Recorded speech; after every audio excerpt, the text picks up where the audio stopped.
ಇದು ಒಂದು ವಾರದಿಂದನೇ ಡೇಟ್ ಅನ್ನ ನಿಗದಿಯಾಗಿತ್ತು. ಈ ಪಂಚಪೀಠಾಧೀಶರು ಸೇರಿ ಏನ್ ಹೇಳಿದ್ದಾರೆ, ನೀವು ವೀರಶೈವ ಲಿಂಗಾಯತ ಅಂತ ಬರೆಸಿ ಅಂತ. ಬರ್ಸೋದು ಅವ್ರವ್ರ ಜಾತಿಗೆ ಸಂಬಂಧಪಟ್ಟಂತ ವಿಚಾರ. ನಾವು ಅದ್ರ ಬಗ್ಗೆ ವ್ಯಕ್ತಪಡಿಸಂತ ಅವಶ್ಯಕತೆ. ಶ್ರೀಗಳು ಪಾಲ್ಗೊಳ್ಳಿ, ನಿಮ್ಮ ಸಮಾಜದ ಹೆಸರನ್ನು ಬರೆಸಿ ಅಂತ ಹೇಳಿದ್ದಾರೆ. ಅದ್ರ ಬಗ್ಗೆ ಏನಾಗಿಲ್ಲ, ಅವರೇ ಅದ್ರ ಬಗ್ಗೆ ಏನು ಮಾತಾಡಿದ್ರು. ಜಾತಿ ಕಾಲಮ್ ಜೊತೆಗೆ ಸಬ್ ಕಾಸ್ಟ್ ಕೂಡ ಸಬ್ ಕಾಲಮ್ ನೋಡಿ, ಯಾವ ಸಮಾಜದವರಿಗೆ ಯಾರ ಹೆಸರು ಬರ್ಸಕ್ಕೂ ಅವ್ರವ್ರ ಜಾತಿ ಹೆಸರು ಬರಕ್ ನಮ್ಮ ಅಭ್ಯಂತರ ಏನು ಇಲ್ಲ.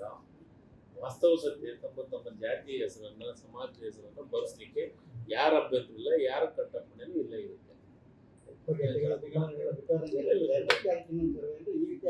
ಇಲ್ಲ ಆ ರೀತಿ ಅದಕ್ಕೆ ನಾನು ಹೇಳ್ತಾ ಇರೋದು, ಇವತ್ತ ಸಭೆ ಮಾಡಿ ಸವಿಸ್ತಾರವಾದಂಥದ್ದು ಇನ್ನೊಂದು ಸಭೆ ಮಾಡ್ತಾ ಇದ್ವಿ.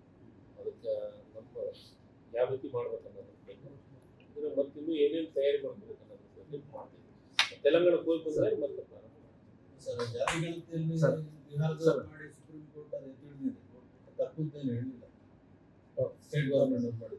ಈಗ ಸ್ಟೇಟ್ ಗೌರ್ಮೆಂಟ್ಗೆ ಅವಕಾಶ ಇದೆ.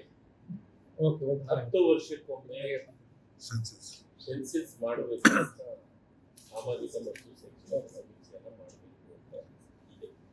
ಈಗ ಕಾಂತರಾಜ್ ವರದಿಯನ್ನು ನಾವು 10 ವರ್ಷ ಆಗಿತ್ತು ಅನ್ನೋ ಒಂದು ಕಾರಣಕ್ಕಾಗಿ ಮತ್ತೊಂದು ಸಮೀಕ್ಷೆಯನ್ನು ಮಾಡ್ತಾ ಇದ್ದೀವಿ. ಸರ್ಕಾರದ ಮಾಡಬೇಕಾದ್ರೆ ಆ ಸರ್ಕಾರದ ರೀತಿಗೆ ಎಷ್ಟು ಮಾನ್ಯತೆ ನಾನು ಹೇಳ್ತಾ ಇರೋದು, ಕೇಂದ್ರ ಸರ್ಕಾರ ಮಾಡ್ತಾ ಇರೋದು ಜಾತಿ ಗಣತಿ, ನಾವು ಮಾಡ್ತಾ ಇರೋದು ಸಾಮಾಜಿಕ ಮತ್ತು ಶೈಕ್ಷಣಿಕ ಸಮೀಕ್ಷೆ. ಅದನ್ನು ಅವ್ರು ಮಾಡ್ಲಿ ಅಂತ ನಾವು ಒತ್ತಾಯ ಮಾಡ್ತೀವಿ. ಅದನ್ನು ಮಾಡಿ ನಮ್ಮ SC/ST ಜನಾಂಗಕ್ಕೆ 24.1% ಬಜೆಟ್ನೊಳಗೆ ಇರುವಂಥದ್ದನ್ನ ಇಡೀ ದೇಶಾದ್ಯಂತ ಅದನ್ನು ಕೊಡ್ಲಿ. ಇಡೀ ರಾಜ್ಯಕ್ಕೆ, ಇಡೀ ದೇಶಕ್ಕೆ ಮಾದರಿ ಆದಂತ ಕರ್ನಾಟಕ ಸರ್ಕಾರದ ಮಾದರಿಯಲ್ಲಿ ಯಾಕೆ ಫಾಲೋ ಮಾಡಬಾರ್ದು? ಬರೇ ಬಾಯ್ ಪ್ರಸಾದನ SC/ST ಅಂತ ಅನ್ನೋದು BJP ಅವರು ನೀವು ಅದನ್ನ ಸೇರಿಸಿ, ಇದರೊಳಗೆ ಸೇರಿಸಿ 24.1% ಜನಸಂಖ್ಯೆ ಅನುಗುಣವಾಗಿ ಬಜೆಟಿನ 24.1% ಸನ್ಮಾನ್ಯ ಸಿದ್ದರಾಮಯ್ಯನವರು ಕಾಂಗ್ರೆಸ್ ಪಕ್ಷ ಏನು ಆದೇಶ ಮಾಡಿದೆ, ಅದೇ ರೀತಿ ಭಾರತ ದೇಶದೊಳಗೆ ಅದನ್ನೊಂದು ಆದೇಶ ಮಾಡಲಿ. ಬರೇ ಪ್ರಸಾದ ಅಷ್ಟೇನಾ? ಕೆಲ್ಸಕ್ಕೆ ಮಾತ್ರ SC/STಗಳಮ್ಮ, ದುಡ್ಸೋಣಕ್ಕೆ ಮಾತ್ರ SC/STಗಳ ಮಾಡ್ಲಿ. ಮಾಡಿದ್ರೆ ನಾನು ಅಭಿನಂದನೆ ಹೇಳುವಂತ ಕೆಲಸವನ್ನು ಮಾಡ್ತೀನಿ.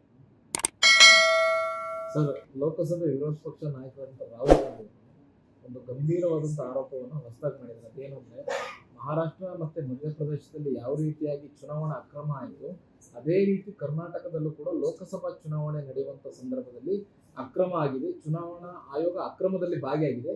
ನಾವು ಬೇಕಾದ್ರೆ ನಾವು ಎಲ್ಲ ರೀತಿಯಾದ ದಾಖಲೆಗಳನ್ನ ಚುನಾವಣಾ ಆಯೋಗ ಕೊಡ್ತೀವಿ ಅನ್ನೋದು ಆ ಥರದ ಏನು ನಿಮ್ಗೆ ಗಮನ? ಸ್ಪಷ್ಟವಾಗಿ ನಾನು ಇದನ್ನು ಮೊದಲಿಂದಲೂ ವಿರೋಧ ಮಾಡ್ಕೊಂತಾನೆ ಬಂದಿದ್ದೀನಿ. ನನಗನ್ಸಿದ ಮಟ್ಟಿಗೆ ಬಹಳ ದಿವಸದ ಹಿಂದೆನೆ ನಾನು ಹೇಳಿದ್ದೆ, ಅಕ್ರಮ ನಡೀತಾ ಇದೆ ಚುನಾವಣೆ ಒಳಗೆ. ಯಾಕಂದ್ರೆ ಇವ್ರು ಏನೂ ಕೆಲಸ ಕೊಡುಗೆಯನ್ನು ಕೊಡಲಾರ್ದು ಇಷ್ಟೊಂದು ಹೆಂಗ್ ಗೆಲ್ಲಕ್ಕೆ ಸಾಧ್ಯತೆ ಇದೆ. ಮಧ್ಯಪ್ರದೇಶ, ಮಹಾರಾಷ್ಟ್ರ ನಮ್ಮ ನಾಯಕರು ಕರೆಕ್ಟಾಗಿ ಯುದ್ಧ ಹಿಡಿದಿದ್ದಾರೆ. ಅದ್ರ ಬಗ್ಗೆ ಮಾಹಿತಿ ಕೊಡೋದು 100ಕ್ಕೆ 100 ಇವರು ಅಕ್ರಮದಿಂದನೇ ಗೆಲ್ಲುವಂತ. ಕರ್ನಾಟಕ ಲೋಕಸಭೆ ಚುನಾವಣೆ ಆಗಿರ್ಬೋದು, ಅದೇ ದಾಖಲೆ ಇದೆ, ಬ್ಲಾಕ್ ಅಂಡ್ ವೈಟ್ ದಾಖಲೆ ಇದೆ ಅಂತ ನಮ್ಮ ನಾಯಕರು ಹೇಳಿದ್ಮೇಲೆ ನಿಶ್ಚಿತವಾಗಲೂ ಇದೆ ಇರ್ತೈತೆ. ಅದನ್ನ ಪ್ರೂವ್ ಮಾಡ್ಲಿಕ್ಕೆ ಪ್ರಯತ್ನವನ್ನು ಮಾಡ್ತಾರೆ. ನಿಮಗೇನಾದ್ರು ಕೆಲವು ಕ್ಷೇತ್ರಗಳು ಆ ಥರ ಅನ್ಸಿದ್ಯಾ ನಿಮಗೆ? ನನಗೆ ಕಂಪ್ಯೂಟರ್ ಮೇಲೆನೆ ನನಗೆ ವಿಶ್ವಾಸ ಇದೆ, ಮಿಷಿನ್ ಮೇಲೆ ನನಗೆ ವಿಶ್ವಾಸ ಇಲ್ಲ ಅಂತ ನಾನು ಸ್ಟಾರ್ಟಿಂಗ್ ಇಂದ ಹೇಳ್ತಾ ಇದ್ದೀನಿ. EVM ಮೇಲೆ ನನಗೆ ವಿಶ್ವಾಸ ಇಲ್ಲ ಅಂತ ಹೇಳಿದ್ದೀನಿ. ನಾನು ಸಾಕಷ್ಟು ಇಲ್ಲಿನೂ ಹೇಳಿದ್ದೀನಿ, ನನ್ನ ಜಿಲ್ಲೆಯೊಳಗೆ ನಾನು ಹೇಳಿದ್ದೀನಿ. ಅದರಿಂದನೇ ಅಕ್ರಮವಾಗಿ ಆಗ್ತಾ ಇದೆ ನನಗೆ. ಆದ್ರೆ ಇದನ್ನ ಪ್ರೂಫ್ ಸಮೇತ ನಮ್ಮ ನಾಯಕರು ಹಾಗಾದ್ರೆ ಮಾಡ್ಲಿಕ್ಕೆ ರೆಡಿ ಇದ್ದಾರೆ. ತಮ್ಮ ಸ್ವಕ್ಷೇತ್ರ ಕೊಪ್ಪಳದಲ್ಲಿ ಕಾಂಗ್ರೆಸ್ ಅರಳುತ್ತಲ್ಲ ಸರ್, ನಾನು ಹೇಳ ಅದಕ್ಕೊಂದೆಲ್ಲವೂ ಸಿಸ್ಟಮ್ ಇದಾವೆ. ರಾಯಚೂರು, ಕಲ್ಯಾಣ ಕರ್ನಾಟಕ ಕಲ್ಯಾಣ ಕರ್ನಾಟಕ ಭಾಗ ನಾನು ಈಗಲೂ ಇನ್ನೂ ಅದಕ್ಕಿಂತ ಹೆಚ್ಚು ಲೀಡ ಗೆಲ್ಬೇಕಾಗಿತ್ತು ನಮ್ಮ ಲೆಕ್ಕ. ಯಾಕಂತಂದ್ರೆ ಎಷ್ಟು 5, 6, 7, 8 ವಿಧಾನಸಭಾ ಕ್ಷೇತ್ರಕ್ಕೆ ನಾನೇ ಇನ್ಚಾರ್ಜ್ ಇದ್ದೀನಿ. ನಾನು ಪ್ರತಿಯೊಂದು ವಿಧಾನಸಭಾ ಕ್ಷೇತ್ರಕ್ಕೂ ಭೇಟಿ ಕೊಟ್ಟಿದ್ದೀನಿ. ಪ್ರತಿಯೊಂದು ಕಾರ್ಯಕ್ರಮದೊಳಗೆ ನಾನೇ ಭಾಗಿಯಾಗಿದ್ದೀನಿ. ಇನ್ನೂ ಹೆಚ್ಚು ಲೀಡ ಗೆಲ್ಬೋದಾಗಿತ್ತು, ಗೆಲ್ಲಕ್ಕೆ ನಮ್ಗೆ ಅವಕಾಶ ಇತ್ತು. ಯಾಕಂದ್ರೆ ಜನರು ಅಷ್ಟು ಒಳ್ಳೆ ರೆಸ್ಪಾನ್ಸ್ ಇತ್ತು. ಜನರು ನಮಗೆ ಬಹಳ ನಾವು ಬರ್ತೀವಿ ಅಂದ್ರೆ ಕಾಂಗ್ರೆಸ್ ಅಲ್ಲಿ ಬರ್ತೀವಿ ಅಂದ್ರೆ ಬಹಳ ವಿಶೇಷವಾದಂತ ಪ್ರೀತಿಯನ್ನು ತೋರಿಸುವಂತ ತೋರಿಸೋ ಕೆಲಸ ಮಾಡ್ತಾ ಇದ್ರು. 5 ಗ್ಯಾರಂಟಿ ವಿಚಾರದಾಗ ಹೆಣ್ಮಕ್ಳು ಎಲ್ಲ ಒಂದ್ ಕಡೆ ನಮ್ಮ ರಾಜ್ಯದ ಹೆಣ್ಮಕ್ಳು ಮತ್ತು ನಮ್ಮ ರಾಜ್ಯದ ಜನರು ಯಾವ್ದಾದ್ರು ಒಂದು ಕೆಲಸ ಮಾಡಿದೀವಿ ಅಂದ್ರೆ ಯಾವ್ದಾದ್ರು ಒಂದು ಉಪಯೋಗ ತಗೊಂಡಿವಿ ಅದಕ್ಕೆ ಅಭಿನಂದನೆ ಸಲ್ಲಿಸುವಂತರು ಕರ್ನಾಟಕ ರಾಜ್ಯದ ಜನತೆ. ಹೀಗಾಗಿ ನಮಗೆ ಇನ್ನೂ ಹೆಚ್ಚು ಸೀಟ್ಸ್ಗೆ ಗೆಲ್ತಾವೆ, ಇನ್ನೂ ಹೆಚ್ಚು ಲೀಡ್ನ ಗೆಲ್ತೀವಿ ಅಂತ ಇತ್ತು. ಇದೆಲ್ಲ ಆಗಿರ್ಬೋದು. ಈಗ ನಮ್ಮ ನಾಯಕರು ಹೇಳಿದ್ರೆ 100ಕ್ಕೆ 100 ಸತ್ಯ ಇದೆ, ಅದ್ರಾಗ 2 ಮಾತಿಲ್ಲ.